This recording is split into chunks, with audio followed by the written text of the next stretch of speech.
بسم اللہ الرحمن الرحیم۔ السلام علیکم ورحمۃ اللہ وبرکاتہ۔ پیارے بچوں، امید ہے آپ سب خیریت سے ہوں گے۔ بچوں، آج جو ہم سبق پڑھیں گے وہ ہے عبادت اور دعا کے بارے میں۔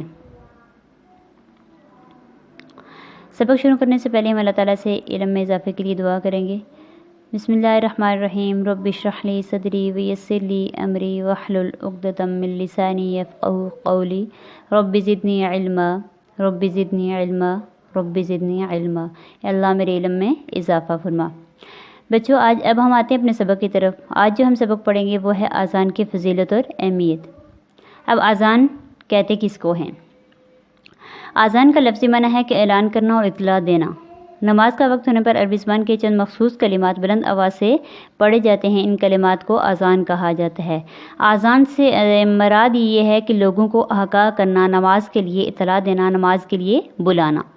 اب اذان کی ابتدا کیا ہے؟ ابتدا کب سے ہوئی؟ مکہ میں مسلمانوں کو نماز پڑھنے کی آزادی نہیں تھی۔ وہ چھپ کر نماز ادا کرتے تھے، اس لیے انہیں نماز کے بلانے کے لیے ضرورت پیش نہیں آئی۔ لیکن جب مسلمان مکہ سے ہجرت کر کے مدینہ آ گئے تو یہاں کفار کا خوف نہیں تھا۔ انہوں نے سوچ و بچار شروع کی کہ لوگوں کو نماز کے لیے بلانے کا کیا طریقہ اختیار کیا جائے۔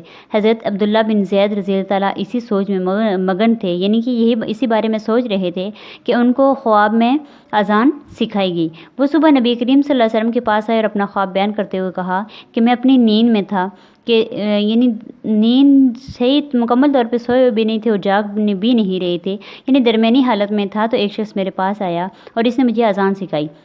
حضرت عمر فاروق رضی اللہ تعالی عنہ نبی کریم صلی اللہ علیہ وسلم کو بتایا کہ میں نے بھی ایسا ہی خواب دیکھا ہے، تو آپ صلی اللہ علیہ وسلم نے فرمایا کہ انشاءاللہ یہ خواب سچا ہے۔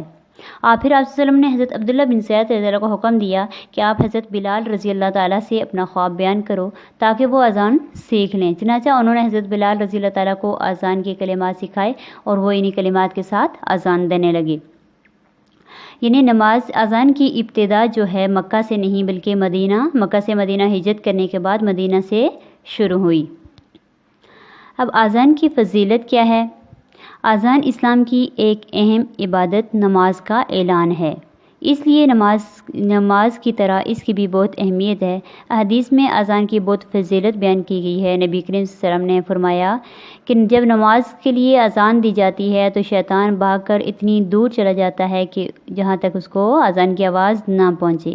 یعنی اذان کی وجہ سے انسان کو انتہائی تکلیف ہوتی ہے، جبکہ یہ اللہ تعالیٰ کی عبادت کرنے والے کے لیے خوشی کا باعث ہوتی ہے۔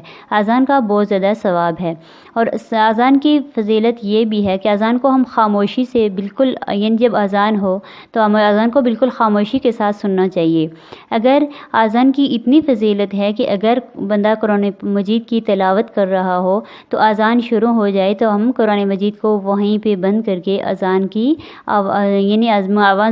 کو مکمل طور پر خاموشی کے ساتھ سنیں اور اس اذان کے جوابات بھی دیں۔ اذان کے بارے میں کہا گیا ہے کہ جو بندہ اذان کے وقت باتیں کرتا ہے یا بولتا ہے، آپس میں گفتگو کرتے ہیں، اذان کو خاموشی سے نہیں سنتے تو قیامت کے دن یہ مرنے کے ٹائم ان کو کلمہ بھی نصیب نہیں ہوتا۔ نبی کریم صلی اللہ علیہ وسلم نے ارشاد فرمایا کہ اگر لوگوں کو اذان دینے اور پہلی صف میں نماز پڑھنے کا ثواب کے بارے میں پتہ چل جائے تو اس کے لیے قرآن اندازی کیا کریں کہ ہم میں سے کون سب سے پہلے جائے۔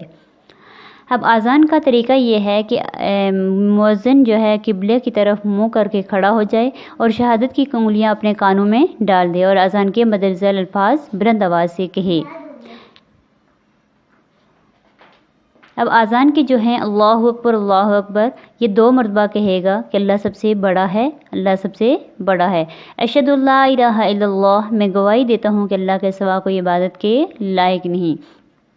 اشہد ان محمد الرسول اللہ، میں گواہی دیتا ہوں کہ محمد صلی اللہ علیہ وسلم اللہ کے رسول ہیں۔ حی علی الصلاۃ، نماز کی طرف آؤ۔ حی علی الفلاح، کامیابی کی طرف آؤ۔ اللہ اکبر، اللہ سب سے بڑا ہے۔ لا الہ الا اللہ، اللہ کے سوا کوئی عبادت کے لائق نہیں۔ حی علی الصلاۃ کے الفاظ کہتے ہوئے مؤذن کے لیے ضروری ہے وہ اپنے چہرے کو دائیں طرف پھیرے، اسی طرح حی علی الفلاح کے الفاظ کہتے ہوئے چہرے کو بائیں طرف پھیرنا چاہیے۔ نماز فجر کے وقت لوگ چونکہ سو رہے ہوتے ہیں تو اس لیے اس وقت اذان میں حی علی الفلاح کے بعد الصلاۃ خیر من النوم کے الفاظ 2 مرتبہ کہے جاتے ہیں۔ اس کا مطلب ہے کہ نماز نیند سے بہتر ہے، یعنی نماز کے لیے بلانے کے لیے یہ الفاظ کہے جاتے ہیں۔ نبی کریم صلی اللہ علیہ وسلم جب اذان سنتے تو مؤذن کے الفاظ کے ساتھ ساتھ دہراتے جاتے۔ جب مؤذن حی علی الصلاۃ اور حی علی الفلاح کے الفاظ کہتا تو آپ صلی اللہ علیہ وسلم اس کے جواب میں لا حول ولا قوت الا باللہ کہتے۔ اذان کی آواز سننے کے لیے ضروری ہے کہ وہ بھی اسی طریقے کے مطابق اذان کے الفاظ کا جواب دے۔ اذان کے بعد کی دعا۔ اذان کے بعد ہمیں ہمیشہ دعا پڑھنی چاہیے۔ اللہم رب هذه الدعوة التامة والصلاة القائمة آت محمدا الوسیلة والفضیلة وابعثه مقاما محمودا الذی وعدہ۔ اے اللہ، اس دعوت کامل اور قائم ہونے والی نماز کے رب، تو محمد صلی اللہ علیہ وسلم کو وسیلہ اور فضیلت عطا فرما اور ان کو اس مقام میں محمود تک پہنچا دے جس کا تو نے ان سے وعدہ کیا ہے۔ نبی کریم صلی اللہ علیہ وسلم نے ارشاد فرمایا کہ جس نے اذان سننے کے بعد یہ دعا پڑھی وہ قیامت کے دن میری شفاعت کا حقدار بن جائے گا۔ آپ صلی اللہ علیہ وسلم نے اس کو اپنی سفارش کا حقدار ٹھہرایا ہے کہ میں اس کی سفارش کروں گا۔ اب مؤذن کے فضائل، جو اذان دینے والا ہوتا ہے، مؤذن کہتے ہیں اذان دینے والے کو، اب اس کی بہت ساری فضیلتیں ہیں کہ قیامت کے دن مؤذن کو بلند مقام و مرتبہ ملے گا۔ اذان دینے کی وجہ سے مؤذن کی مغفرت کر دی جاتی ہے۔ مؤذن کی آواز جس چیز تک بھی پہنچتی ہے وہ قیامت کے دن اس کے حق میں گواہی دے گی۔ سبحان اللہ۔ جو شخص صرف اللہ تعالیٰ کی رضا کے لیے 40 دن اذان دے گا وہ جنت میں داخل ہوگا۔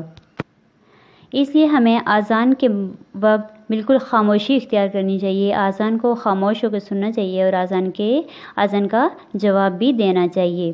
اذان کے وقت یعنی اگر بندہ کوئی کام کر رہا ہو یا کسی بھی ایمرجنسی کام میں، کسی بھی ضروری کام میں اگر کوئی مصروف ہو، وہ سارے کے سارے کام چھوڑ کر ہمیں سب سے پہلے اذان کو خاموشی سے جو سننا چاہیے۔ اگر کوئی بندہ چل رہا ہو تو جہاں بھی اس کو اذان ہو وہیں کھڑا ہو کر اس اذان کو سنے اور اس کے جوابات دے۔